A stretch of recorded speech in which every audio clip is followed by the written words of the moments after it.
والحمد لله كثيرا وسبحان الله بكرة وأصيلا. اعوذ باللہ من الشیطان الرجیم، بسم اللہ الرحمن الرحیم، السلام علیکم ورحمۃ اللہ وبرکاتہ۔ کیسے ہیں آپ سب لوگ؟ آپ لوگوں کا دن کیسا گزرا؟ الحمدللہ۔ چلیں دعا کے بعد اپنے سیشن کا آغاز کریں گے۔ نحمد و نصلی علی رسول الکریم، اما بعد فاعوذ باللہ من الشیطان الرجیم، بسم اللہ الرحمن الرحیم۔ رب اشرح لی صدری ویسر لی امری واحلل عقدۃ من لسانی یفقہوا قولی۔ اللہم فقہنا فی الدین، ربی یسر ولا تعسر وتمم بالخیر۔ اللہم اجعل عملی کلہ صالحا واجعلہ لوجہک خالصا ولا تجعل لأحد فی شیء، آمین الہی آمین۔ الحمدللہ اللہ سبحانہ تعالیٰ کی توفیق سے ہم لوگوں نے بہت کچھ لرن کیا، جنت کے بارے میں، جہنم کے بارے میں، کرنے والے اعمال، نہ کرنے والے اعمال، بہت کچھ سیکھا نا ہم نے۔ پھر ہم نے بہت ساری دعائیں بھی سیکھی ہیں، تو آج کی دعا انشاءاللہ ہم کریں گے۔ آپ مجھے یہ بتائیے گا اس پورے پروسیس میں، یعنی جتنے ہم آلموسٹ، یہ ہمارا 20th ویک ہے، ہمارا 20th ویک ہے نا، یہ آج 40th کلاس ہے، تو آپ نے اپنے اندر کوئی چینج ڈیولپ کی یا کوئی چینج نوٹس کیا، یا آپ کے آس پاس کے لوگوں نے کوئی چینج نوٹس کیا؟ کچھ ایسے ہوا؟ یا اگر کسی اور نے نہیں کیا لیکن خود کو فیل ہوا کہ ہاں میری یہ چیز تھوڑی امپروو ہو گئی ہے، یا میں نے اس کو، یہ چیز میری روٹین میں پہلے نہیں تھی، اب میں نے اس کو شامل کر لیا ہے۔ الحمدللہ، کیونکہ سیکھنے کا مقصد بھی یہی ہوتا ہے، جو جیسے کہ ہمیں پتہ ہے کہ جی دعا شامل کی ہیں، بالکل، دل کی نرمی، اچھی بات ہے، الحمدللہ۔ یعنی بہت ساری چیزیں جو ہے نا، جو ہم پہلے اگر کرتے تھے ان انٹینشنلی، ان کو انٹینشنلی کرنا شروع کر دیا۔ بالکل الحمدللہ، کیونکہ کوئی بھی علم جو ہے وہ تبھی نفع مند ہوتا ہے جب ہم اس کو عمل میں لے آتے ہیں۔ صحیح؟ اچھا، اب ہم پہلے بھی ہر نماز کے بعد استغفار پڑھتے تھے نا، 33 ٹائمز، تو وہ بچپن سے ایک عادت ڈالی ہوتی، لیکن اب جب ہم استغفار کرتے ہیں تو کیا ہوتا ہے؟ آخرت کی یاد ہوتی ہے، اور کانشیسلی کرتے ہیں۔ کیوں کرتے ہیں؟ آج کی دعا بھی استغفار کے حوالے سے ہی ہے۔ کیوں کرتے ہیں؟ ہم نے ایک حدیث جو ہے وہ پڑھی تھی پہلے بھی، جب استاذہ کروا رہی تھیں، جب اعمال نامے کے بارے میں ہم نے پڑھا تھا، حشر میں جب پیشی کا ہم نے سما پڑھا تھا، تو استغفار کے بارے میں، اور بارہا میں یہاں پہ ریپیٹ بھی کر چکی ہوں۔ تو آپ کو یاد ہے وہ میں کون سی حدیث کی بات کری ہوں؟ جو اعمال نامے میں بندہ استغفار کی کثرت دیکھ کے خوش ہوگا، یاد آئی؟ تو آج ایک اور دعا کرتے ہیں استغفار کی، ہم نے پہلے بھی کی ہیں۔ تو اعوذ باللہ من الشیطان الرجیم، اتنی دیر میں آپ ایسا کریں، مجھے استغفار کا مطلب لکھ کے بتائیں، ہم بہت دفعہ ڈسکس کر چکے ہیں، تو آپ لوگ مطلب لکھیے۔ اعوذ باللہ من الشیطان الرجیم، استغفر اللہ الذی لا الہ الا هو الحی القیوم واتوب الیہ۔ یہ آج کی دعا ہے ہماری، کہ میں اللہ تعالیٰ سے بخشش مانگتی ہوں جس کے سوا کوئی معبود نہیں، الحی القیوم، زندہ اور قائم رہنے والا ہے، وَأَتُوبُ إِلَيْهِ، اور میں اسی کی طرف توبہ کرتی ہوں۔ کیونکہ یہ اللہ سبحانہ تعالیٰ کے دو اسما جو ہے نا اس دعا میں جو ہیں وہ شامل ہوئے ہیں۔ ایک، ہم اس دعا میں کیا کر رہے ہیں؟ اللہ تعالیٰ سے استغفر اللہ طلب کر رہے ہیں، استغفار، بخشش اللہ تعالیٰ کی، اپنے گناہوں کی معافی کے ساتھ ساتھ ان کو چھپانے کا بھی اللہ تعالیٰ سے جو ہے طلبگار ہیں۔ اور پھر اللہ تعالیٰ کی بارے میں بیان کیا گیا، اللہ تعالیٰ کی صفات بیان کی گئی، تو ساتھ ہی یہاں پہ کیا ہے؟ شرک کی نفی ہے۔ اور شرک کی نفی کس چیز کو مضبوط کرتی ہے؟ عقیدے کو۔ جب ہمارا عقیدہ درست ہوتا ہے نا، تو باقی معاملات میں بھی درستگی خود بخود آ جاتی ہے۔ تو اللہ تعالیٰ سے بخشش مانگی کس نیت کے ساتھ؟ لا الہ الا اللہ۔ اور یہ شرک کی نفی کے ساتھ ساتھ بندے کے دل کو یہ تقویت بھی ملتی ہے کہ جس ذات سے میں مانگ رہا ہوں یا مانگ رہی ہوں، وہ سب سے بڑھ کے ہے، اس کے ہاتھ میں ہر چیز ہے، اور اس سے بڑھ کے دینے والا، عطا کرنے والا کوئی بھی نہیں ہے۔ پھر آگے اس کی صفات مزید آ گئیں، الحی، القیوم، باقی ساری جو کائنات ہے، مخلوقات ہے، ان کو فنا ہے، صرف دائمی زندگی کس کی ہے؟ اللہ سبحانہ تعالیٰ، اسی لیے اللہ کی صفت ہے الحی، اللہ کے ناموں میں آتا ہے الحی، ٹھیک ہے۔ اور القیوم، قائم رہنے والا بھی ہے، بندوں کو تھامنے والا بھی ہے، سب کچھ۔ جب ڈے آف ججمنٹ میں ہم نے پڑھا نا، بڑی تفصیل میں سارے مناظر ہم نے پڑھے، تو اللہ تعالیٰ کی ہستی ہے جو یہ سارا کچھ، سارا انتظام کرنے پہ قدرت رکھتی ہے۔ وَأَتُوبُ إِلَيْهِ، اور میں اسی کی طرف توبہ کرتی ہوں یا پلٹتی ہوں، کیونکہ اللہ تعالیٰ کی ذات، جب ساری قدرت، ساری پاور، ساری اتھارٹی اللہ کے ہاتھ میں ہے، تو مانگنے کا مزہ بھی تو اسی بندے سے آتا ہے نا جس کے پاس اتھارٹی اور قوت ہے۔ بندوں میں اگرچہ کچھ بندوں کو اللہ تعالیٰ نے اختیار دیا ہے، لیکن آپ دیکھیں کہ بندے اس اختیار کو کیسے کرتے ہیں۔ ایک سینئر لیول پہ بندہ اور ایک جونیئر لیول پہ، جونیئر اگر غلطی کرے تو سینئر کی مرضی پہ ہوتا ہے اس کو معاف کرے یا نہ معاف کرے، لیکن اللہ تعالیٰ اپنے بندوں کو کیا کہتے ہیں کہ تم میری طرف پلٹو، میں پسند کرتا ہوں اس چیز کو کہ میرے بندے مجھ سے استغفار کریں، میری طرف لوٹیں اور توبہ کریں۔ تو یہ ہماری آج کی دعا تھی۔ وَأَتُوبُ إِلَيْهِ میں ایک طرح سے اپنے آپ کو ریمائنڈر بھی ہوتا ہے کہ ہمیں لوٹ کے، پلٹ کے، نہ صرف مرنے کے بعد بلکہ زندگی میں بھی جب کبھی ہم گرتے ہیں تو تھامنے والی ذات اللہ سبحانہ تعالیٰ کی ہے۔ جب سارے دروازے بند ہو جاتے ہیں نا دنیاوی ریسورسز کے، تو اللہ تعالیٰ کا در ہمیشہ کھلا رہتا ہے۔ اور توبہ ایک ایسی چیز ہے، جیسے استاد نے بھی ہمیں بتایا تھا کہ توبہ کی کچھ شرائط ہوتی ہیں، کہ جب ہم کہتے ہیں کہ وہ اتوب الیہ، تو کیا کرنا ہے؟ ندامت اور شرمندگی محسوس کرنی ہے، اس گناہ کا جو ہے، کوئی بھی ہماری غلطی ہے اس کا اقرار کرنا ہے، اس کو نہ کرنے کا عہد کرنا ہے، اس سے دور رہنے کے لیے اپنے آپ کو آمادہ کرنا ہے، سچویشنز کریٹ کرنی ہے کہ اس غلطی کی طرف دوبارہ نہ جا سکیں، اور ہر وقت اللہ تعالیٰ کی طرف رجوع کرتے رہنا ہے، ٹھیک ہے۔ تو اس کی حدیث دیکھ لیتے ہیں ہم دعا کی۔ اس کی حدیث کیا ہے؟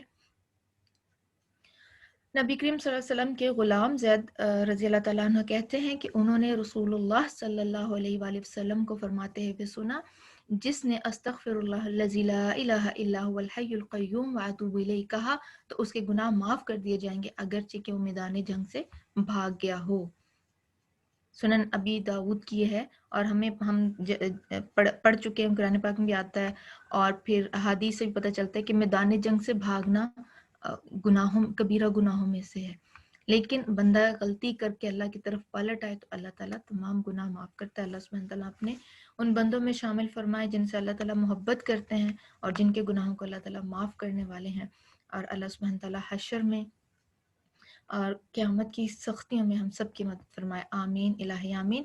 آپ لوگ جب تک استاذہ کا ستر زم گناہ والا زم، ستر سین تیرے، اور دال کے بعد جو ذال آتا ہے، ذال نون بے، اچھا یہ ایسا ہے کہ میجورٹی دعائیں مسنون، جو بک ہے نا الہدیٰ کی مسنون دعائیں جو ہیں، اورنج بکلیٹ جو ہے اس میں سے ہیں، اور اگر آپ الہدیٰ ایپ ڈاؤن لوڈ کر لیں، دعاؤں کی جو ایپس ہیں اس میں بھی یہ سارا کچھ مل جاتا ہے۔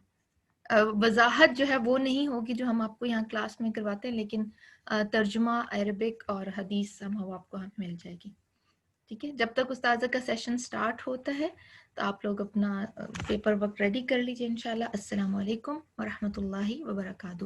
دعا کیجئے بھی ہے، وَإِيَّاكَ نَسْتَعِينُ بھی ہے، تو آپ دونوں میں سے کوئی بھی یوز کر سکتے ہیں۔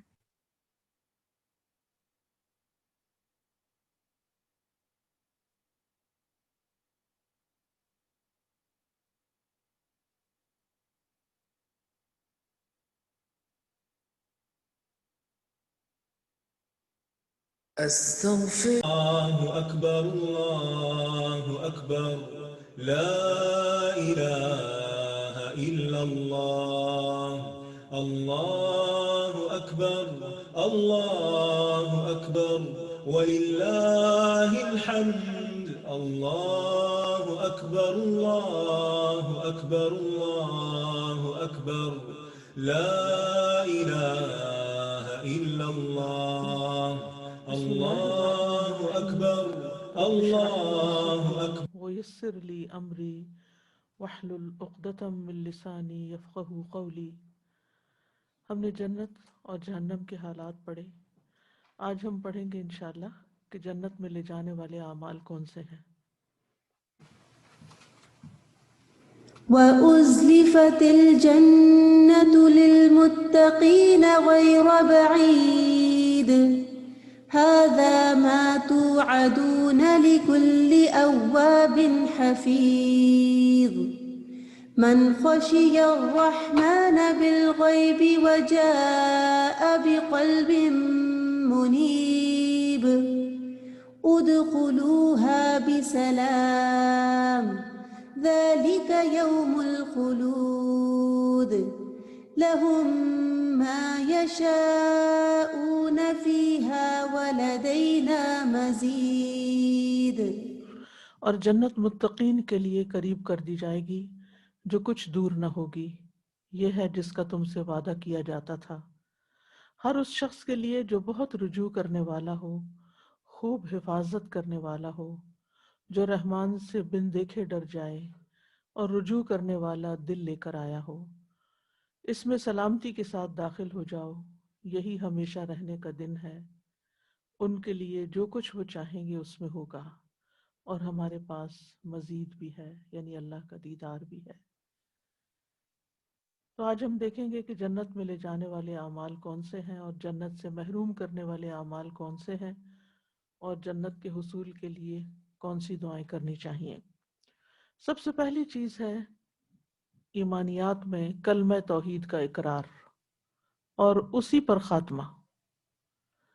حذیفہ رضی اللہ عنہ سے مروی ہے، وہ کہتے ہیں کہ ایک مرتبہ میں نے اپنا سینہ نبی صلی اللہ علیہ وسلم کے لیے تکیہ بنا رکھا تھا، یعنی آپ مجھ پر ٹیک لگائے ہوئے تھے، کہ نبی صلی اللہ علیہ وسلم نے فرمایا، جو شخص اللہ کا چہرہ چاہنے کے لیے لا الہ الا اللہ کا اقرار کرے اور اسی پر اس کا اختتام ہو تو وہ جنت میں داخل ہوگا۔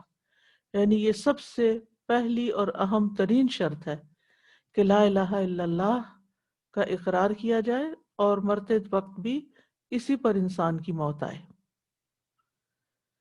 سورۃ الفتح میں اللہ تعالیٰ فرماتے ہیں، لِيُدْخِلَ الْمُؤْمِنِينَ وَالْمُؤْمِنَاتِ جَنَّاتٍ تَجْرِي مِن تَحْتِهَا الْأَنْهَارُ خَالِدِينَ فِيهَا وَيُكَفِّرَ عَنْهُمْ سَيِّئَاتِهِمْ وَكَانَ ذَلِكَ عِندَ اللَّهِ فَوْزًا عَظِيمًا، تاکہ وہ مومن مردوں اور مومن عورتوں کو ان باغوں میں داخل کرے جن کے نیچے سے نہریں چلتی ہیں۔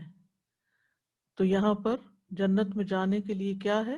ایمان لانا ضروری ہے، ہمیشہ ان میں رہنے والے اور ان سے ان کی برائیاں دور کر دے، اور یہ ہمیشہ سے اللہ کے نزدیک بہت بڑی کامیابی ہے کہ کوئی شخص ایمان لائے اور پھر جنت میں داخل ہو جائے۔ اسی طرح سورۃ مریم میں اللہ سبحانہ وتعالیٰ ایمان کے ساتھ عمل صالح کی شرط بھی لگاتے ہیں جنت میں داخلے کے لیے۔ فرمایا، إِلَّا مَن تَابَ وَآمَنَ وَعَمِلَ صَالِحًا فَأُولَئِكَ يَدْخُلُونَ الْجَنَّةَ وَلَا يُظْلَمُونَ شَيْئًا۔ مگر جس نے توبہ کی اور ایمان لایا اور نیک عمل کیا، یعنی پچھلے گناہوں سے توبہ کی، کفر سے، شرک سے، نفاق سے، کبیرہ گناہوں سے، اور ایمان لا کر نیک کام کیے، تو یہ لوگ جنت میں داخل ہوں گے اور ان پر کچھ ظلم نہ کیا جائے گا۔ اسی طرح جنت میں داخلے کے لیے اللہ کا تقوی ضروری ہے۔ سورۃ مریم میں فرمایا، تِلْكَ الْجَنَّةُ الَّتِي نُورِثُ مِنْ عِبَادِنَا مَنْ كَانَ تَقِيًّا۔ یہ ہے وہ جنت جس کا وارث ہم اپنے بندوں میں سے اسے بناتے ہیں جو متقی ہو، جس کے اندر تقوی ہو، اللہ کا ڈر ہو، اور اللہ کے ڈر کی وجہ سے وہ نیک اعمال کرے اور برے اعمال سے بچے۔ اللہ کے ڈر کے بارے میں سورۃ النازعات میں اللہ تعالیٰ فرماتے ہیں، وَأَمَّا مَنْ خَافَ مَقَامَ رَبِّهِ ونهى النفس عن الهوى فإن الجنة هي المأوى. اور رہا وہ جو اپنے رب کے سامنے کھڑے ہونے سے ڈر گیا کہ ایک دن اللہ کے سامنے جا کے کھڑے ہونا ہے، مجھ سے میرے اعمال کے بارے میں پوچھا جائے گا، حساب لیا جائے گا، تو میں کیا جواب دوں گا. اور اس نے نفس کو خواہش سے روک لیا، یعنی دنیا میں اللہ کی مرضی کے مطابق رہا، نہ کہ اپنی ذاتی خواہش کے مطابق، تو بے شک جنت ہی اس کا ٹھکانہ ہے. پھر اسی طرح اللہ کے سامنے عاجزی اختیار کرنا، جھک کے رہنا. سورۃ ہود میں فرمایا إن الذين آمنوا وعملوا الصالحات وأخبتوا إلى ربهم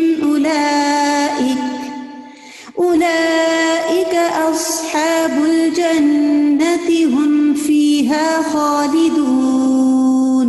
بے شک جو لوگ ایمان لائے اور انہوں نے نیک اعمال کیے اور اپنے رب کی طرف عاجزی کی، یعنی ہمبل بن کے رہے، جھکے رہے، اطاعت کرتے رہے، وہی جنت والے ہیں، وہ اس میں ہمیشہ رہنے والے ہیں.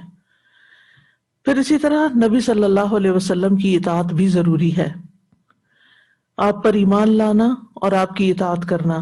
صحیح بخاری میں آتا ہے من اطاعنی دخل الجنہ. نبی صلی اللہ علیہ وسلم نے فرمایا جس نے میری اطاعت کی تو وہ جنت میں داخل ہوگا. اسی طرح ایمان لانے میں فرشتوں پر ایمان، کتابوں پر ایمان، سارے رسولوں پر ایمان اور آخرت پر ایمان، تقدیر پر ایمان لانا ضروری ہے. اس ایمان کے بغیر کوئی شخص جنت میں داخل نہیں ہو سکتا. ایمان کے بعد عمل صالح ضروری ہے، اور عمل صالح میں سب سے پہلے عبادات کی پابندی. رسول اللہ صلی اللہ علیہ وسلم نے فرمایا جو شخص اللہ اور اس کے رسول پر ایمان لائے اور نماز قائم کرے اور رمضان کے روزے رکھے تو اللہ پر حق ہے کہ وہ اسے جنت میں داخل کرے. 5 نمازوں کی حفاظت. رسول اللہ صلی اللہ علیہ وسلم نے فرمایا اللہ تبارک و تعالیٰ نے اپنے بندوں پر 5 نمازیں فرض کر دی ہیں. جو شخص انہیں اس طرح ادا کرے کہ ان میں سے کسی چیز کو ضائع نہ کرے اور نہ ان کا حق معمولی سمجھے، یعنی پورے رکوع اور سجود کرے، طہارت پراپر کرے، تو اللہ تبارک و تعالیٰ کا وعدہ ہے کہ اسے جنت میں داخل کرے. اور جو انہیں اس طرح ادا نہ کرے گا، یعنی نماز تو پڑھ رہا ہے لیکن وقت پہ نہیں پڑھ رہا، یا وضو پراپر نہیں کیا، یا سطر کا اہتمام نہیں کیا، یا قبلہ رخ نہیں ہوا، یا اور شرائط کو پورا نہیں کیا، تو پھر اللہ کا اس سے کوئی وعدہ نہیں، چاہے تو سزا دے چاہے تو بخش دے. تو اس لیے صرف نماز پڑھنا کافی نہیں، بلکہ اس کے لیے ضروری ہے کہ اس کو اس کے پورے شرائط اور آداب کے ساتھ ادا کیا جائے. ایک دن میں 12 رکعت سنت نماز ادا کرنے والے کے لیے بھی جنت میں محل کی خوشخبری ہے. نبی صلی اللہ علیہ وسلم نے فرمایا جو شخص ہمیشہ 12 رکعت پڑھے گا، من ثابر علی، یعنی یہ نہیں ایک دن پڑھ لیے، من ثابر علی 12 رکعتا، جو شخص ہمیشہ 12 رکعت سنت یعنی پڑھے تو اللہ عز و جل اس شخص کے لیے جنت میں گھر بنائے گا. ظہر سے قبل 4، ظہر کے بعد 2، مغرب کے بعد 2، عشاء کے بعد اور فجر سے پہلے 2 رکعت، یعنی عشاء کے بعد 2 اور فجر کے بعد فجر سے نماز سے پہلے 2 رکعت. اس طرح ٹوٹل 12 سنت ہو گئی. انہیں سنن رواتبہ بھی کہا جاتا ہے. یہ فرائض کے علاوہ ہے، فرض نماز کے علاوہ. پھر صبح شام مسجد میں حاضری. نبی صلی اللہ علیہ وسلم نے فرمایا جو شخص صبح اور شام مسجد میں جاتا ہے اللہ تعالیٰ جنت میں اس کی مہمانی کا سامان کرے گا. وہ صبح شام جب بھی مسجد جائے گا. پھر روزے کی حالت میں خاتمہ ہونا. نبی صلی اللہ علیہ وسلم نے فرمایا جو شخص اللہ کے چہرے کی خاطر روزہ رکھے ایک دن کا اور اسی پر اس کا اختتام ہو، یعنی روزہ پورا کرے اور پھر اس میں فوت بھی ہو جائے تو وہ جنت میں داخل ہوگا. یعنی جب تک پورا کرے سے مراد یہ نہیں کہ روزہ پورا کرے، ختم لہ بہا، خاتمہ بھی اس کا اسی پر ہوا تو پھر اس کی داخلہ جنت میں ہے. پھر حج کا اجر. صحیح بخاری میں ہے رسول اللہ صلی اللہ علیہ وسلم نے فرمایا ایک عمرے کے بعد دوسرا عمرہ دونوں کے درمیان کے گناہوں کا کفارہ ہے، اور حج مبرور کا بدلہ جنت کے سوا کچھ نہیں. یعنی حج اور عمرہ بھی انسان کے ان اعمال میں سے جو جنت میں لے جانے والے ہیں. عبادات کے بعد نفلی صدقات. نبی صلی اللہ علیہ وسلم نے فرمایا جو شخص اللہ کا چہرہ چاہنے کے لیے صدقہ کرے، یعنی کسی پہ احسان نہ جتائے اور بد دلی سے نہ کرے بلکہ خوشی سے کرے، اور اسی پر اس کا اختتام ہو، یعنی آخر دم تک اس نے ریاکاری نہیں کی، اور جب بھی خرچ کیا چاہے سالوں سال گزر گئے کبھی بھی اس نے اس کو نہیں جتایا، تو وہ جنت میں داخل ہوگا۔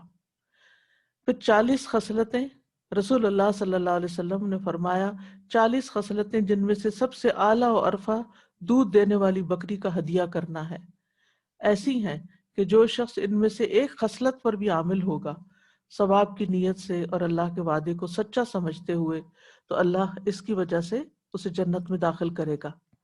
یعنی انسان دوسرے انسانوں کی ضروریات پوری کرے، ان میں سے ایک ضرورت کیا ہے کہ دودھ دینے والی بکری کا صدقہ کرنا، اور وہ گائے بھی ہو سکتی، بھینس بھی ہو سکتی، یعنی وہ خرید کر کسی غریب فیملی کو انسان دے دے کہ جو اس سے اپنا پیٹ بھر سکیں، ان کے بچے پی سکیں۔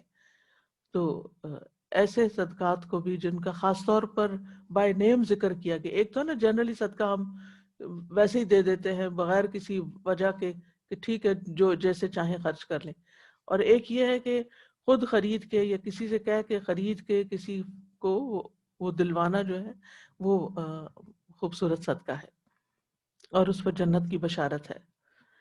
پھر معاملات میں سب سے اہم صلہ رحمی ہے، رشتہ داروں کے ساتھ اچھا سلوک رکھنا ہے۔ ابو ایوب کہتے ہیں ایک آدمی نے نبی صلی اللہ علیہ وسلم کی خدمت میں حاضر ہو کر عرض کیا کہ مجھے ایسا عمل بتا دیجئے جو مجھے جنت کے قریب و جہنم سے دور کر دے۔ آپ نے فرمایا اللہ کی عبادت کرو، اس کے ساتھ کسی کو شریک نہ کرو، نماز قائم کرو، زکوٰۃ ادا کرو، اور اپنے رشتہ داروں سے صلہ رحمی کرو، یعنی ان کے حقوق ادا کرتے رہو، ان سے جڑے رہو، ان سے تعلق قائم رکھو۔ اور ان میں خاص طور پر سب سے پہلا حق جس کا ہے وہ ہے والدین، والدین سے نیکی کرنا۔ حضرت عائشہ کہتی ہیں کہ رسول اللہ صلی اللہ علیہ وسلم نے فرمایا میں سویا تو میں نے خواب میں اپنے آپ کو جنت میں دیکھا، تو میں نے وہاں ایک قاری کی تلاوت کی آواز سنی، میں نے پوچھا یہ کون ہے؟ مجھے بتایا گیا یہ حارثہ بن نعمان ہے۔ رسول اللہ صلی اللہ علیہ وسلم نے ان سے کہا یہی نیکی ہے، یہی نیکی ہے۔ اور وہ کیا تھی؟ وہ لوگوں میں سے اپنی والدہ کے ساتھ بہت زیادہ حسن سلوک کرنے والے تھے، یعنی والدین اور والدین میں سے بھی والدہ، اس کے ساتھ حسن سلوک کرنا، اس کا خیال رکھنا، اس کی ضروریات پوری کرنا، اس کا دل خوش کرنا، زندہ ہو تب بھی، اور اگر کوئی فوت ہو جائے تو مرنے کے بعد بھی ان کے لیے صدقہ خیرات کرنا، یہ ایسی نیکی ہے جو انسان کو جنت میں لے جانے والی ہے۔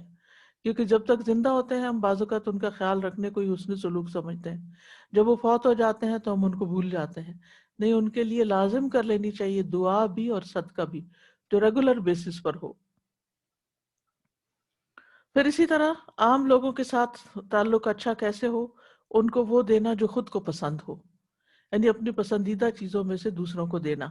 رسول اللہ صلی اللہ علیہ وسلم نے فرمایا تم میں سے جو شخص یہ چاہتا ہے کہ اسے جہنم کی آگ سے بچا لیا جائے اور وہ جنت میں داخل ہو جائے تو اسے اس حال میں موت آنی چاہیے کہ وہ اللہ اور یوم آخرت پر ایمان رکھتا ہو، اور لوگوں کو وہ دے جو خود لینا پسند کرے، یعنی اوروں کے لیے بھی وہی چیز پسند کرے جو اپنے لیے پسند کرتا ہے۔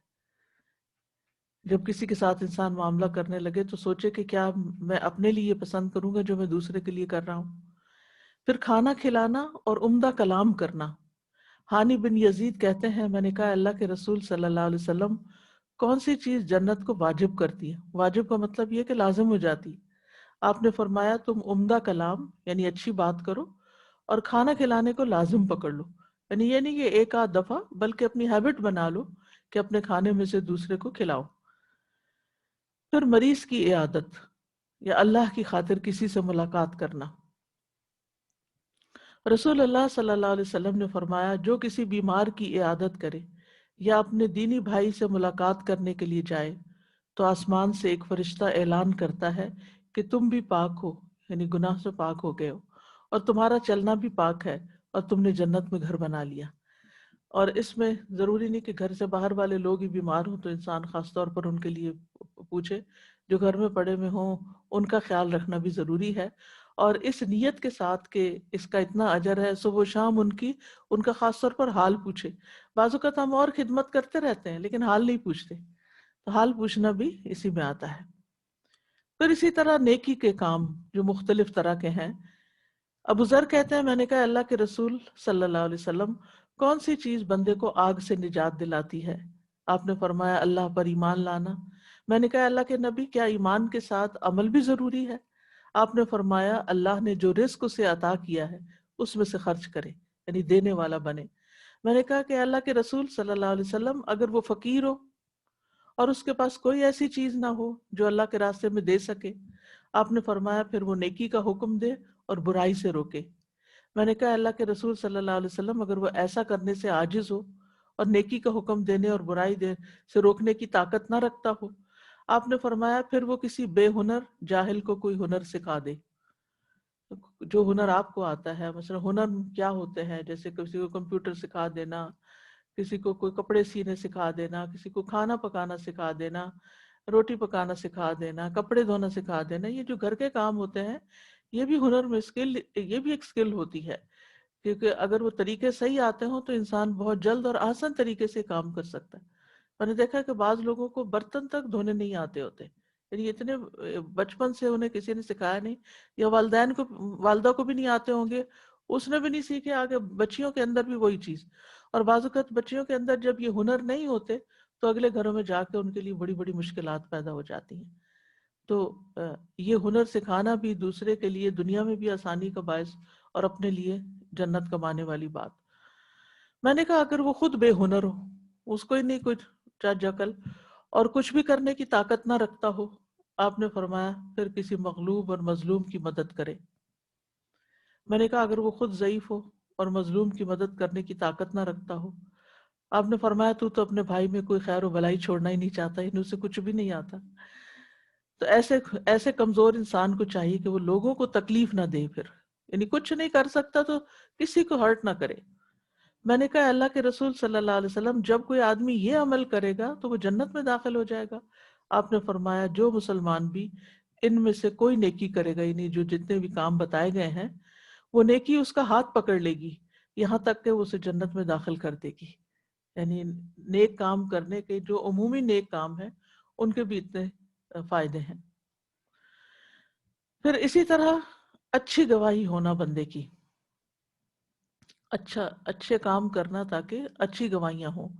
یہ نہیں کہ انسان دکھاوے کے لیے کام کرنا شروع کر دے، اخلاص کے ساتھ معاملہ کرے. جو بندہ امانت دار ہو، مخلص ہو، لوگوں کے دل سے اس کے لیے تعریف نکلتی. اور جو ڈنڈی مارے، باتوں میں ہیر پھیر کرے، کہے کچھ کرے کچھ اور دھوکہ دے کسی کو، چالاکیاں کرے دوسروں کے ساتھ، وہ بھی پتہ چل جاتا ہے دوسروں کو. نبی صلی اللہ علیہ وسلم نے فرمایا جس مسلمان کی اچھائی پر 4 لوگ گواہی دے دیں اللہ اسے جنت میں داخل کرے گا. ہم نے کہا اگر 3؟ آپ نے فرمایا 3 پر بھی. ہم نے پوچھا اگر 2 مسلمان گواہی دیں؟ آپ نے فرمایا 2 پر بھی. پھر یتیم بچوں کی کفالت.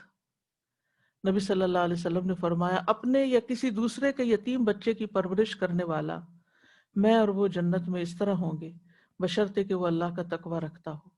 امام مالک نے شہادت والی اور درمیان والی انگلی سے اشارہ کیا، یعنی 7 ہوں گے. پھر اسی طرح اخلاقیات، 6 صفات کا ہونا. نبی صلی اللہ علیہ وسلم نے فرمایا مجھے 6 چیزوں کی ضمانت دو، میں تمہیں جنت کی ضمانت دیتا ہوں.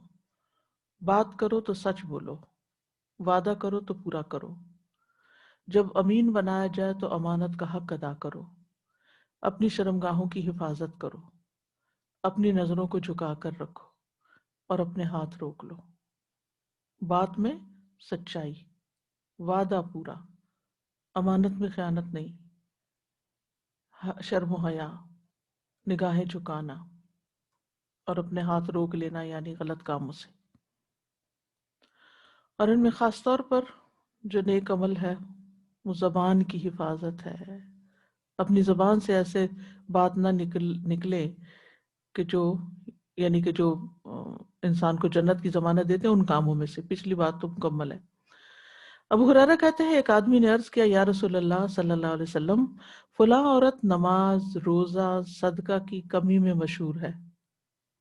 کمی سے مراد یہ نہیں کہ وہ فرائض نہیں ادا کرتی، یعنی فرض پورے کر لیتی ہے، صرف پنیر کے چند ٹکڑے صدقہ کرتی ہے لیکن اپنی زبان سے پڑوسیوں کو نہیں ستاتی، یعنی کسی کو دکھ نہیں دیتی. آپ نے فرمایا وہ جنتی ہے. یعنی اگر کوئی عورت اپنی نمازیں پوری کرتی ہے، اپنے فرائض پورے کرتی ہے اور اس کے ساتھ ساتھ صدقہ خیرات بھی جتنی اس کی ہمت توفیق ہے، ظاہر ہے ہر ایک کے پاس بہت کچھ نہیں ہوتا دینے کو، لیکن کچھ نہ کچھ جو بھی ہے وہ دیتی ہے، تو ایسی عورت بھی جنت میں جائے گی. لیکن اس کے برعکس وہ عورت جو نماز روزہ نفل بھی اور فرض بھی کرے لیکن اپنی زبان سے دوسروں کو تکلیف دے تو وہ جہنمی ہے.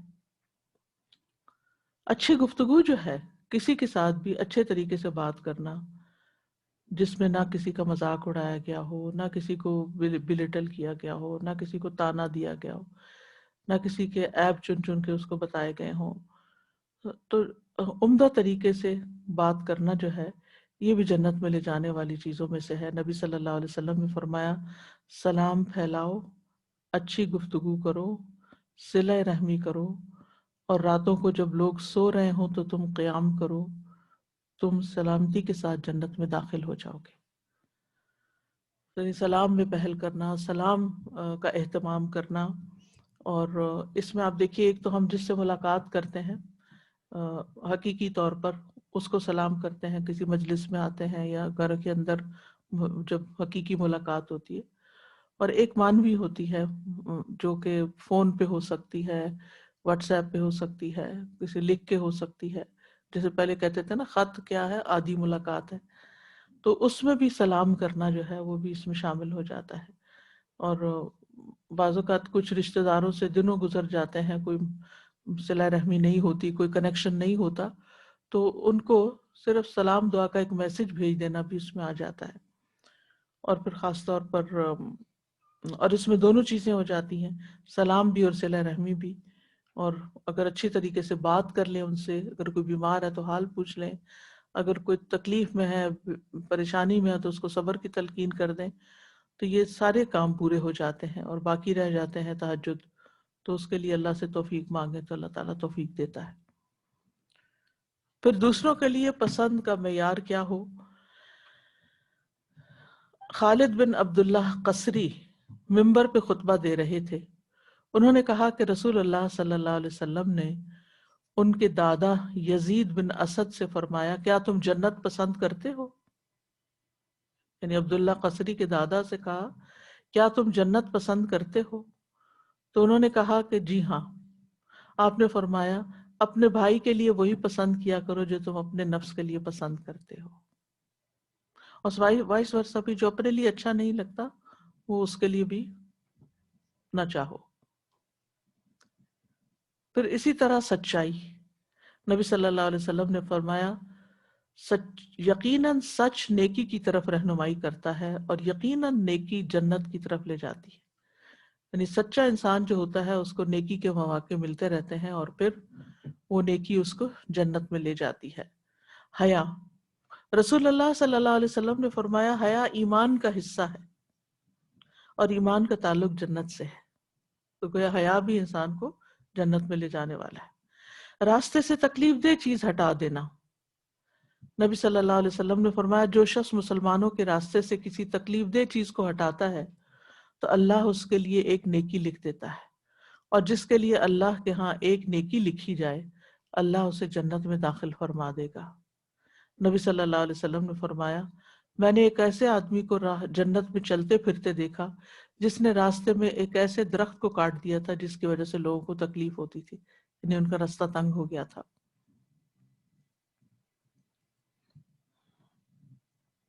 اسی طرح نابالغ بچوں کی وفات، ابن عباس کہتے ہیں کہ میں نے رسول اللہ صلی اللہ علیہ وسلم کو کہتے ہوئے سنا میری امت میں سے جس کے 2 بچے فوت ہو کر آگے چلے جائیں وہ جنت میں داخل ہوگا. عائشہ رضی اللہ عنہا نے عرض کیا میرے والد آپ پہ قربان، اگر کسی کا ایک بچہ فوت ہو کر آگے گیا ہو تب آپ نے فرمایا یا موفقہ، موفقہ کا مطلب ہے جسے نیکی کی توفیق دی گئی، اگر کسی کا ایک بچہ ہو تو بھی. پھر عرض کیا اگر آپ کی امت میں کسی کا کوئی بچہ فوت ہو کے آگے نہ گیا ہو کیونکہ ان کے اپنے بچے نہیں تھے، تو کہنے کہ اگر کسی کا کوئی بھی نہیں گیا تو پھر آپ نے فرمایا میں اپنی امت کا فرط ہوں، کیونکہ میری موت کی جدائی جیسی مصیبت انہیں نہیں پہنچے گی. یعنی فرط تک فارطا، یعنی میں سب سے پہلے جانے والا ہوں امت کے آگے آگے، اور جنت میں شفاعت کے ذریعے امت کو لے جاؤں گا. اور پھر یہ ہے کہ اس وجہ سے کہ میری امت کو میری وفات سے جو تکلیف پہنچی ہے وہ سب مصیبتوں سے زیادہ بڑی مصیبت ہے، تو اس وجہ سے میں اپنی امت کو سب سے آگے لے جاؤں گا. یعنی باقی انبیاء کی قوموں نے تو اپنے نبی کو ستایا اور نبیوں کو ستایا. حضرت عیسیٰ علیہ السلام کو تو آسمان پہ اٹھا لیا گیا، اور اکثر انبیاء کی جو امتیں تھیں ان میں سے چند ایک لوگ ان کے ساتھ ایمان لائے اور وہ نکلے، اور باقی تو امتیں تباہ ہو گئیں. لیکن نبی صلی اللہ علیہ وسلم کی امت پر وہ دن سب سے زیادہ تکلیف دہ تھا جب نبی صلی اللہ علیہ وسلم کی وفات ہوئی تھی. اور ہم بھی جب واقعہ پڑھتے ہیں آپ کی بیماری سے لے کر آپ کی تدفین تک کا، تو سوال ہی پیدا نہیں ہوتا کہ انسان کے آنسو نہ بہیں. اور ام امن کا وہ واقعہ یاد ہوگا کہ جو اس بات پر رنجیدہ تھی کہ آپ کی وفات کی وجہ سے وحی کا سلسلہ ختم ہو گیا. جی اب آپ کی باری، اگر کچھ کہنا چاہیں.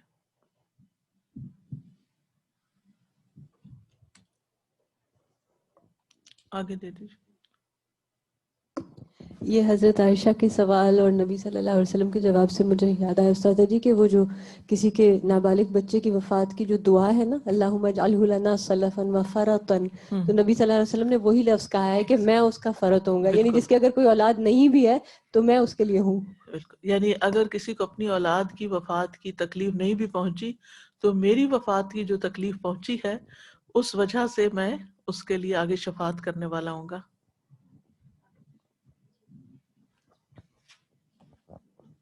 سازا یہاں پر جب بتایا جا رہا تھا نا کہ مریض کی عیادت اور اللہ کی خاطر جو سارے کام بتائے گئے کہ کم سے کم یہ کر لو کہ یہ کر لو یہ کر لو، جس میں ساری باتیں بتائیں کہ ایمان، عمل، رزق، فقیر اگر ہے تو ایٹ لیسٹ اتنا کر لے کہ برائی سے روک لے، اور پھر ایٹ لیسٹ کچھ نہ کر سکے تو دوسرے کو تکلیف نہ دے. And I was just thinking کہ سب کچھ کر لیتے ہیں لوگ، عیادت کرنے جاتے ہیں، پھول لے کے جاتے ہیں، فروٹ لے کے جاتے ہیں، اور باقی صدقہ خیرات، اینڈ جیسی کوئی بندے سے ڈیل ہوتی ہے اینڈ تکلیف اتنی آتی ہے بندے سے بندے کو، اسپیشلی آج دلوں میں جو کھچ آ گئی ہے، جو احساس نہیں رہا. ہاں اب سب سے پہلے وہ تکلیف دے دیتے، باقی سارے مالی کام سارے کر لیں گے، مال سے کرنے والے سارے کام ہو جائیں گے، اور ویسے بھی میل ملاقات کر لیں گے اور بھی ہیلپ بھی کر دیں گے، ہر چیز مال سے جان سے ہو جائے گی مگر اخلاق سے نہیں ہوگی. اسی لیے میزان میں سب سے بھاری نیکی اچھا اخلاق ہے، سب سے بھاری نیکی، کیونکہ سب سے مشکل نیکی ہے یہ. دوسروں کے پسند کا معیار وہی رکھنا کہ جو آپ کو پسند ہے وہ دینا.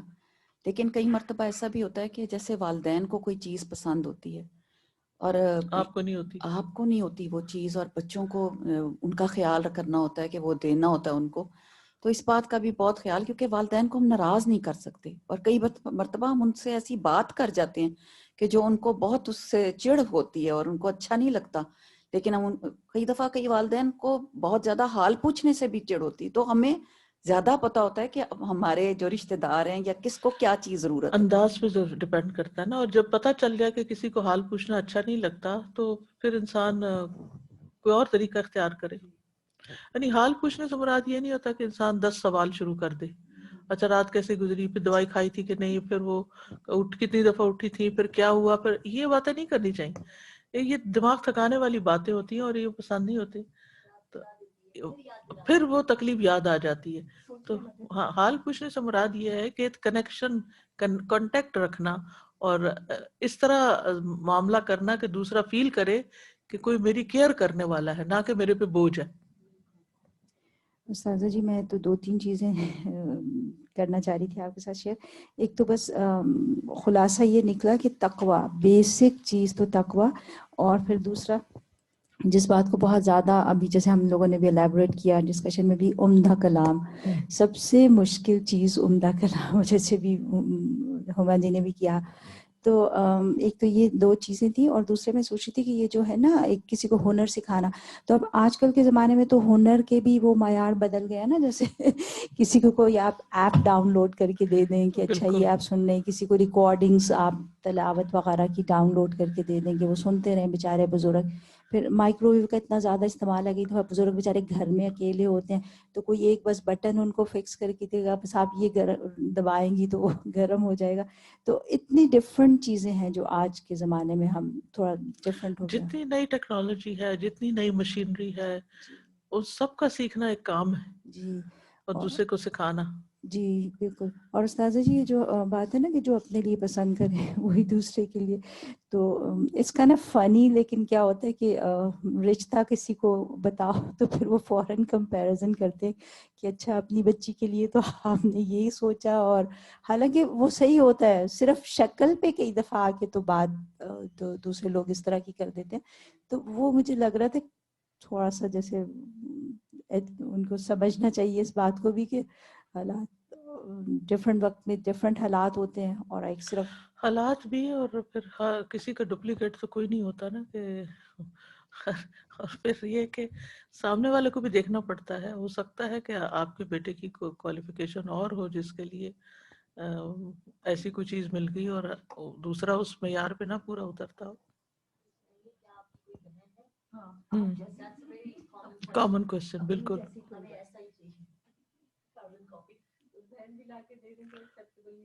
بالکل. بعض اوقات اس پہ بھی اعتراض ہو جاتے ہیں. پھر ہے ذکر اذکار، اذان. رسول اللہ صلی اللہ علیہ وسلم نے فرمایا جس نے 12 سال اذان دی اس کے لیے جنت واجب ہو جاتی ہے، اور روز اس کے لیے اذان کہنے کے باعث 60 نیکیاں اور تکبیر کے سبب 30 نیکیاں لکھی جاتی ہیں. پھر دل کے یقین سے اذان کا جواب دینا. اب خواتین اذان تو نہیں دے سکتی لیکن جواب تو دے سکتی ہیں نا. اب ہریرہ کہتے ہیں کہ ایک مرتبہ رسول اللہ صلی اللہ علیہ وسلم کے ساتھ ہم یمن کے کسی بالائی حصے میں تھے کہ بلال رضی اللہ عنہ اذان دینے کے لیے کھڑے ہوئے. جب وہ اذان دے کر خاموش ہوئے تو رسول اللہ صلی اللہ علیہ وسلم نے فرمایا جو شخص بلال کے کہے ہوئے کلمات کی طرح دل کے یقین کے ساتھ یہ کلمات کہے، یعنی اذان کا جواب دے، تو وہ جنت میں داخل ہوگا. یعنی توجہ سے اذان سننی چاہیے اور جواب دینا چاہیے. پھر نماز کے بعد اور سونے سے پہلے کی تسبیحات، تسبیح پڑھنا جو تسبیحات فاطمہ ہے. نبی صلی اللہ علیہ وسلم نے فرمایا 2 عمل ایسے ہیں اگر کوئی مسلمان بندہ ان کی پابندی کر لے تو جنت میں داخل ہوگا، اور وہ بہت آسان ہے مگر ان پہ عمل کرنے والے بہت کم ہیں. ایک یہ ہے کہ ہر نماز کے بعد 10 بار سبحان اللہ، 10 بار الحمدللہ، 10 بار اللہ اکبر کہے. تو زبان کی ادائیگی کے اعتبار سے 150 بار، یعنی 5 نمازوں کا، اور ترازو میں 1500 ہوں گے، ہر نیکی کا 10 گنا نا. اور دوسرا یہ کہ سوتے وقت 34 بار اللہ اکبر، 33 بار الحمدللہ، 33 بار سبحان اللہ کہے، یعنی بیڈ پہ جا کے. یہ زبان سے تو 100 ہوئے اور میزان میں 1000 ہوں گے، یعنی 10 گنا ہر ایک. تو یہ تسبیحات جو ہیں، اور اسی طرح نماز کے بعد 33 بار کی بھی بات آتی ہے. اگر 33 بار کا ٹائم نہیں تو 10 بار کا تو ٹائم نکالنا ہی چاہیے. کتنے منٹ لگیں گے اس میں؟ اور اگر اس کے بدلے جنت ملتی ہو تو اور کیا چاہیے؟ صرف عادت بنانے کی دیر ہے. پھر قرآن مجید کی سورتوں سے محبت. انس بن مالک رضی اللہ عنہ روایت کرتے ہیں کہ ایک شخص نے کہا اے اللہ کے رسول، میں قل هو اللہ احد سے محبت رکھتا ہوں. تو نبی صلی اللہ علیہ وسلم نے فرمایا تمہاری اس سے محبت تمہیں جنت میں داخل کرے گی. یعنی قل هو اللہ احد میں اللہ تعالیٰ کی توحید ہے، تو اس صورت سے محبت تمہیں جنت میں داخل کرے گی. پھر اللہ تعالیٰ کے 99 نام یاد رکھنا. ان للہ 99 اسما 100 الا واحدا من احصاها دخل الجنہ. نبی صلی اللہ علیہ وسلم نے فرمایا اللہ تعالیٰ کے 99 نام ہیں، یعنی 1 کم 100. جو شخص ان سب کو محفوظ رکھے گا، یعنی ان کو یاد رکھے گا، وہ جنت میں داخل ہوگا. اور خاص طور پر آپ دیکھیے کہ ان کا معنی جاننا، اور جب کوئی وقت آئے مشکل تو اس وقت اللہ کا کوئی ایسا نام یاد کر لینا کہ جس سے اس کی تکلیف دور ہو جائے. کیونکہ انسان کی یہ نیچر ہے کہ تکلیف میں اسے کوئی چاہیے ہوتا ہے، کوئی مددگار چاہیے ہوتا ہے، کوئی کنسول کرنے والا چاہیے ہوتا ہے، کوئی اس کی سننے والا چاہیے ہوتا ہے، کوئی آسرا چاہیے ہوتا ہے، جسے ہم کہتے ہیں نا آسرا، وہ آسرا چاہیے ہوتا ہے. تو جو اللہ سبحانہ تعالیٰ کو اپنا آسرا بنا لے اور اللہ سبحانہ تعالیٰ سے مدد مانگے اور اس کی طرف رجوع کرے اور اس سے دعائیں کرنا شروع کر دے، تو آپ سوچئے کہ پھر اس کی مصیبت کتنی ہلکی ہو جائے گی اور حل بھی ہو جائے گی. تو اللہ تو ایسے موقع پر اس موقع کی مناسبت سے اللہ تعالیٰ کا کوئی نام یاد کر کے اس کو اس کے ساتھ پکار کے یا اس کی اس خوبی کے ساتھ یاد کر کے تسلی رکھنا، یہ بھی بڑا ضروری ہے. پھر وضو کے بعد کے نفل پڑھنے سے جنت واجب ہوتی ہے. عقبہ بن عامر جوہنی سے روایت ہے کہ رسول اللہ صلی اللہ علیہ وسلم نے فرمایا، جو کوئی وضو کرے اور اچھا وضو کرے پھر 2 رکعتیں پڑھے اور وہ اپنے دل اور چہرے سے ہی ان پر متوجہ رہے تو اس کے لیے جنت واجب ہوگی. تو آپ دیکھیے کہ جیسے چاشت کی نماز ہے یا ضحیٰ کی نماز ہے، تو اس وقت آپ وضو کے بعد نفل ہی پڑھتے ہیں نا، تو اگر وہ نفل پوری توجہ کے ساتھ پڑھے جائیں کہ ادھر ادھر دھیان نہ کریں تو جنت واجب کرنے والے ہیں. پھر اسی طرح اذکار میں سے جنت کے حصول کے لیے نہایت آسان کلمات ہیں. آپ نے فرمایا جو یہ کلمات کہے رضیت باللہ ربا وبالاسلام دینا وبمحمد رسولا، اس کے لیے جنت واجب ہو جاتی ہے. پھر سید الاستغفار پڑھنا. سید الاستغفار، نبی صلی اللہ علیہ وسلم نے فرمایا کہ سید الاستغفار یہ ہے کہ تم کہو اللہم انت ربی لا الہ الا انت خلقتنی وانا عبدک وانا علی عہدک ووعدک ما استطعت اعوذ بک من شر ما صنعت ابوء لک بنعمتک علی وابوء بذنبی فاغفر لی فانہ لا یغفر الذنوب الا انت. اے اللہ تو میرا رب ہے، تیرے سوا کوئی معبود نہیں، یعنی معبود برحق نہیں، تو نے مجھے پیدا کیا ہے اور میں تیرا ہی بندہ ہوں. میں اپنی طاقت کے مطابق تیرے عہد و پیمان پر کاربند ہوں. میں ان بری حرکتوں سے تیری پناہ چاہتا ہوں جو میں نے کی ہیں، اور ان نعمتوں کا اقرار کرتا ہوں جو تو نے مجھ پر کی ہیں، اور میں اپنے گناہوں کا بھی اعتراف کرتا ہوں.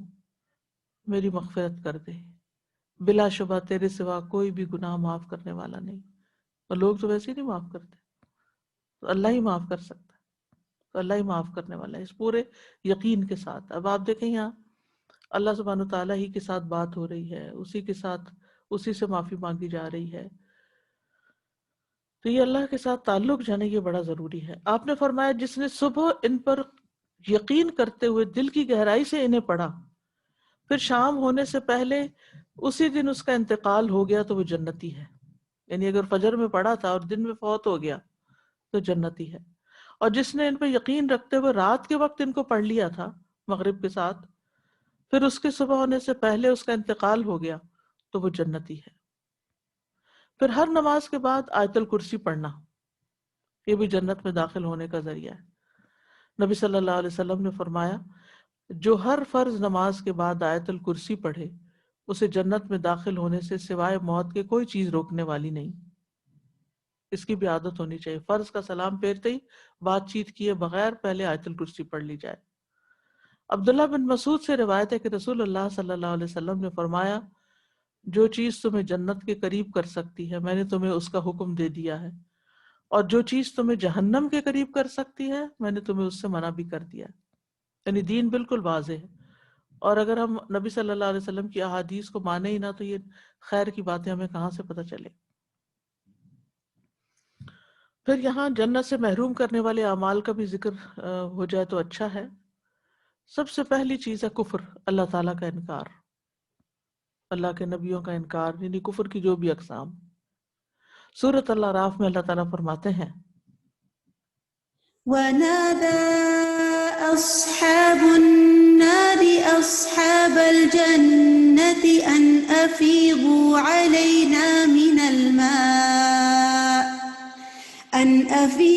علينا من الماء أو مما رزقكم الله قالوا إن الله حرمهما على الكافرين.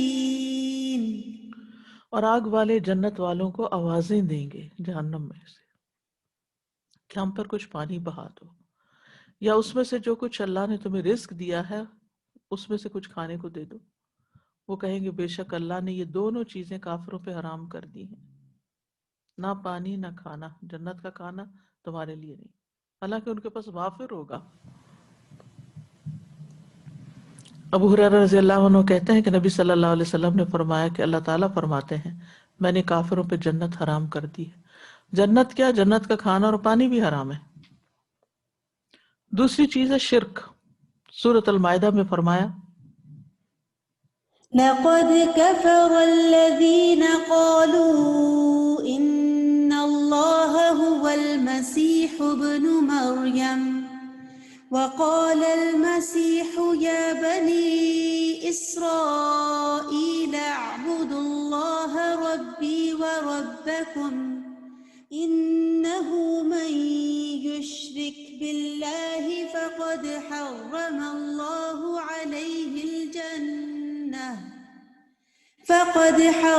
الله عليه الجنة ومأواه النار وما للظالمين من أنصار.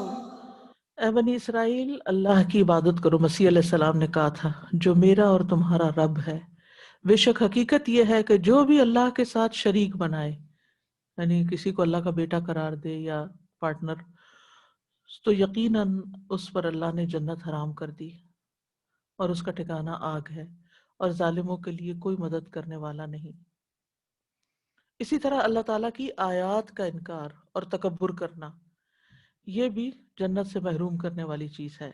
سورۃ الاعراف آیت 40 میں فرمایا إن الذين كذبوا بآياتنا واستكبروا عنها لا تفتح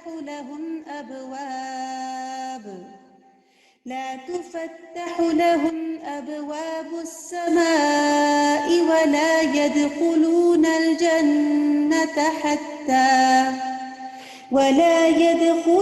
الجنة حتى يلج الجمل في سم الخياط وكذلك نجزي المجرمين.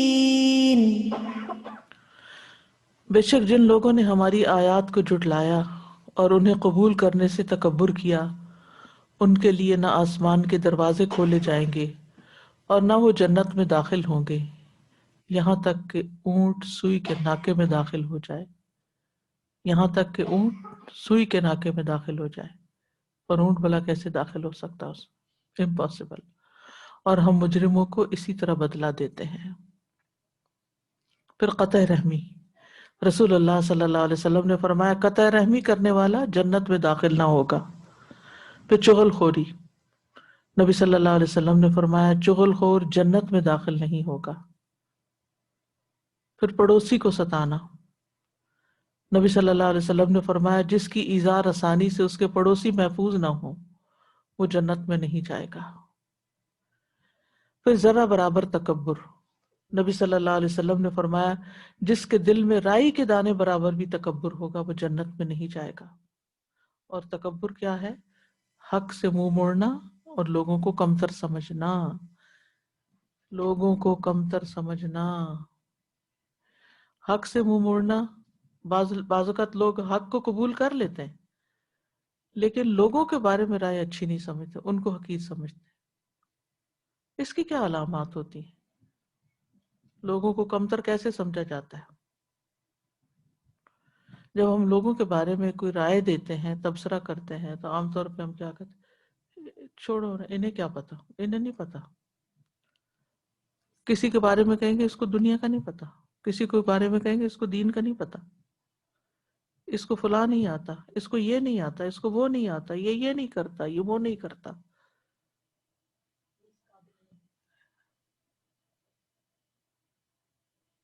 تو یہ جو لوگوں کو حقیر سمجھنا ہے نا، اور اپنی دھوس چلانا اور اپنی مرضی کرنا اور اپنے آپ کو زیادہ عقل مند سمجھنا، یہ رویہ بڑا خطرناک ہے.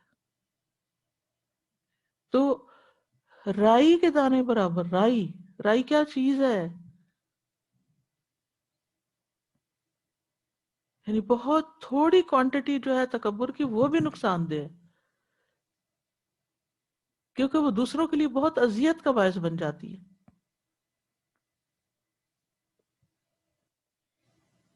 یعنی اگر مثلاً ایک استاد ہے پڑھا رہا ہے اور اگر کسی نے کوئی سوال کر دیا تو کہا تم جاہل، تمہیں کیا پتا.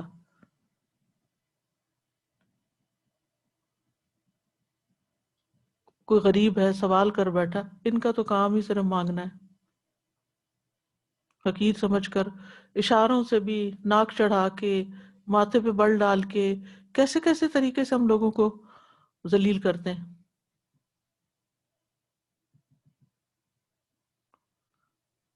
تو کسی کو کچھ آتا ہو یا نہ آتا ہو، ہم کون ہیں جو کسی کو حقیر سمجھیں؟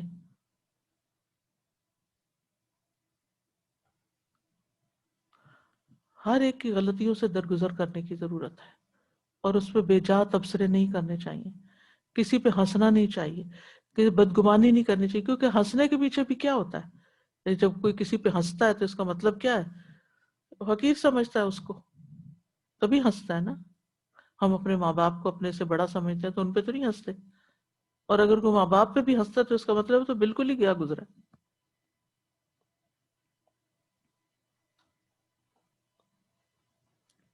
جی آپ کچھ مائک دیجیے ان کو.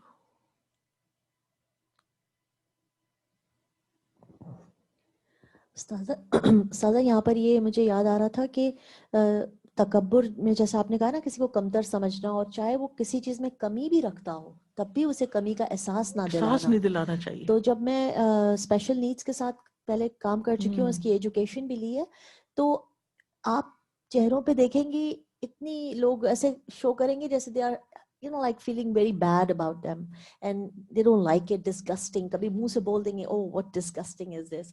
and even teachers بھی جو اس کے لیے مقرر کی گئی ہیں، جنہیں پیسے دیے گئے ہیں کہ آپ ان کا خیال رکھیں، مگر وہ ہر وقت منہ سے ان کے لیے نا بری بات نکل رہی ہوگی کہ ایک تو آپ کو رکھا گیا ان کی ٹیک کیئر کے لیے اور ان کے اسٹیم کو بڑھانے کے لیے. ان کو سب فیل ہوتا ہے استاذہ، ایسا نہیں ہے کہ انہیں کچھ فیل نہیں ہو رہا، آپ ان کو گالی دیں یا ان کو زور سے پکڑ اسی لیں نا. طرح اپنے ہی بچوں کے ساتھ بعض کا ظلم کر رہے ہوتے ہیں، ان پہ ہنس رہے ہوتے ہیں، ان کے ساتھ اس طرح کی باتیں کرتے ہیں، وہ ساری زندگی کے لیے کانفیڈنس ختم کر بیٹھتے ہیں. ایک دفعہ میں اپنے ویسی بات کر رہی تھی لوگوں میں، تو جیسے کبھی کبھی ہوتا ہے نا ہم کچھ چیزوں میں اچھے ہوتے ہیں، شارپ ہوتے ہیں، مگر کچھ چیزیں ہمیں نہیں بھی سمجھ آتی ہیں دنیا کی، بعض اوقات ہم اس میں اتنے شارپ نہیں ہوتے. تو میں کہیں بیٹھی ہوئی تھی باتیں کر رہے تھے ہم لوگوں، میں نہیں سمجھی تو کہتی ہے تم تو tube light who. I mean تمہاری تو اتنی دیر سے جل رہی، بات سمجھ نہیں رہی ہو، because I have no idea what you are talking about. It doesn't mean that I'm tube light. I understand other things. مگر مجھے تمہاری یہ والی مثال نہیں سمجھ آئی. وہ کہتے یہ تو ہر وقت روز کا بات ہے، تمہیں کیسے سمجھ نہیں آئی. ناہید کو دے. سادہ یہ ایک تکبر کی بہت کامن سی مثال ہے کہ ہم جب گیدرنگز میں بیٹھتے ہیں تو وی مسٹ میک شیور کہ زیادہ تر لوگ کس لینگویج میں بات کرتے ہیں. اگر کوئی اردو بات کرنا پسند کرتے ہیں تو ہم وہاں پہ انگلش شروع کر دیتے ہیں اور پھر دوسروں کے ایکسنٹ پہ بھی مذاق اڑاتے ہیں. تو یہ بہت ضروری ہے کہ ہمیں آتی کا مطلب یہ نہیں کہ ہم اس گیدرنگ میں شروع کر دیں. بالکل. تو یہ بہت دھیان رکھنا چاہیے کہ سٹنگ کیسی سٹنگ ہے اس کے حساب سے we should deal with people.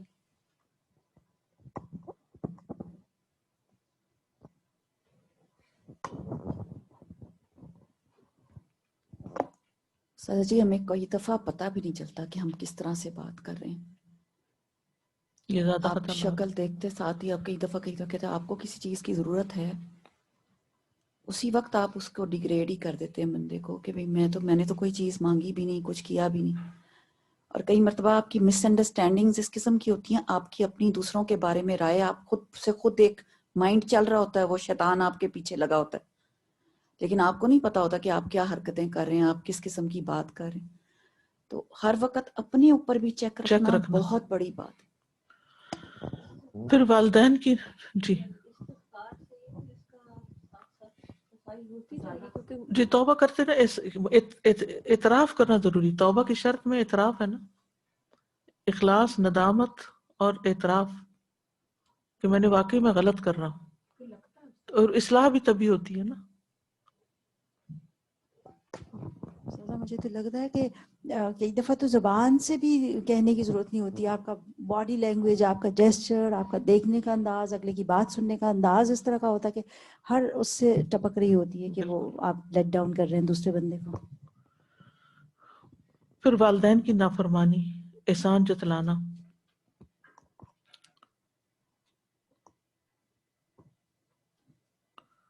پھر جادو پر ایمان لانا۔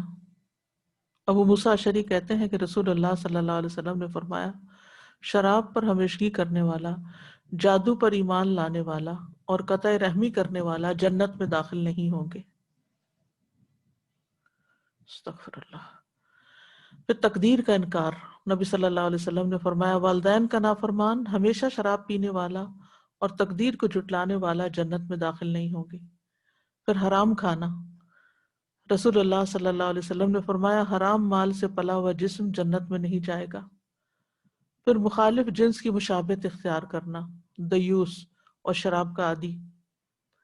آپ نے فرمایا 3 قسم کے لوگ کبھی بھی جنت میں داخل نہیں ہوں گے۔ دیوس، وہ عورتیں جو مردوں سے مشابہت کرنے والی ہیں، ہمیشہ شراب پینے والا۔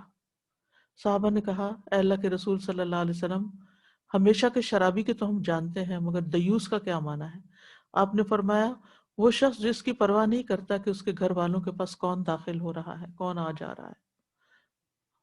ہم نے کہا، فما الرجلۃ من النساء، آپ نے فرمایا وہ عورتیں جو مردوں سے مشابہت کرنے والی ہیں۔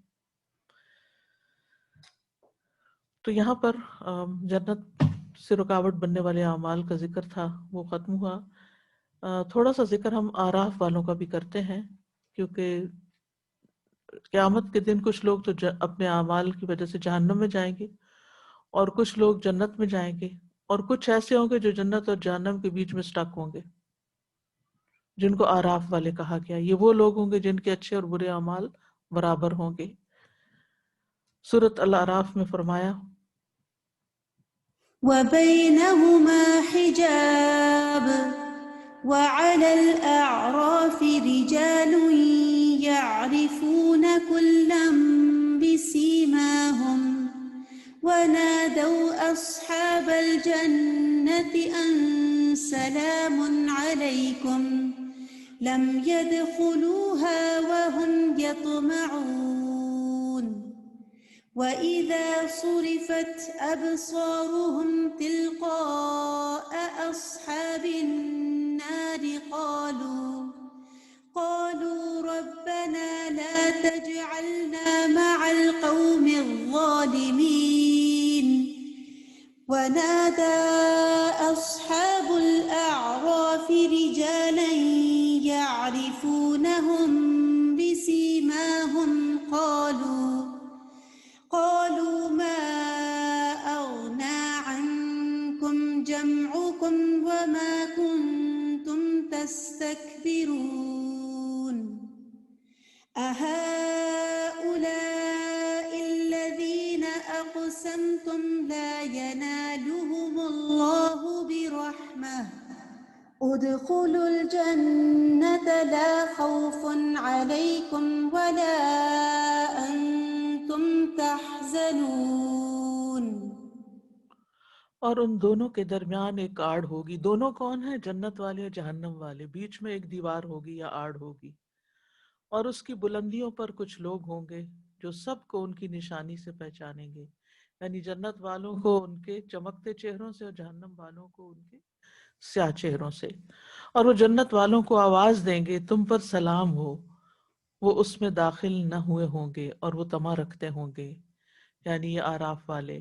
اور جب ان کی نگاہیں آگ والوں کی طرف پھیری جائیں گی تو کہیں گے، اے ہمارے رب، ہمیں ان ظالم لوگوں کے ساتھ مت کرنا۔ اور ان بلندیوں والے کچھ لوگوں کو آواز دیں گے، یعنی بلندیوں والے کچھ لوگوں کو آواز دیں گے جنہیں وہ ان کی نشانی سے پہچانتے ہوں گے، یعنی جہنم والوں میں سے، کہیں گے تمہارے کام نہ تمہاری جماعت آئی اور نہ جو تم بڑے بنتے تھے. کیا یہی وہ لوگ ہیں یعنی جنت والے جن کے متعلق تم نے قسمیں کھائی تھی کہ اللہ انہیں کوئی رحمت نہیں پہنچائے گا؟ جنت میں داخل ہو جاؤ، نہ تم پر کوئی خوف ہے اور نہ تم غمگین ہو گئے. یعنی آج ان کو جنت میں بھیج دیا گیا ہے. تو یہ آراف والے کون ہیں؟ آراف کا لفظ جو ہے یہ عرف کی جمع ہے. عرف کہتے ہیں عام زمین سے اونچی جگہ کو، جیسے دیوار ہو، ٹیلا ہو کچھ. طبری اس کی تعریف یہ کرتے ہیں کہ عربوں کے نزدیک ہر وہ جگہ جو اونچی ہوتی ہے اس کو عرف کہتے ہیں، ہر وہ جگہ جو بلندی پر ہوتی ہے.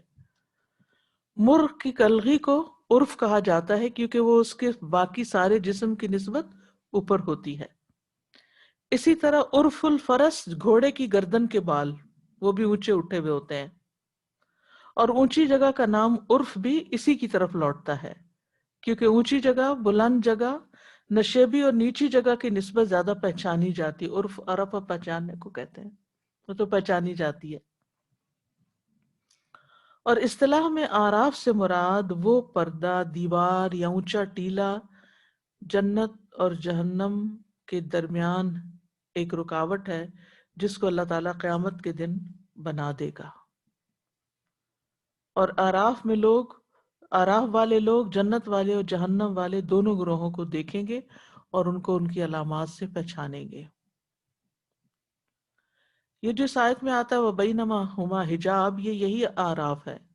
ابن قیم کہتے ہیں کہ بینہما حجاب کا مطلب ہے کہ جنتیوں اور جہنمیوں کے درمیان پردہ ہوگا، حجاب ہوگا.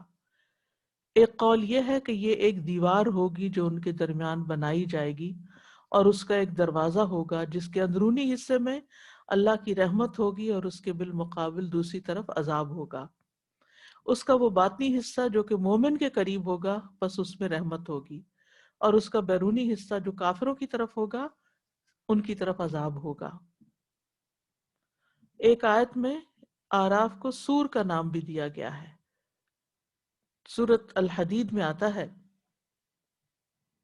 يوم يقول المنافقون والمنافقات للذين آمنوا انظرونا نقتبس من نوركم انظرونا نقتبس من نوركم قيل ارجعوا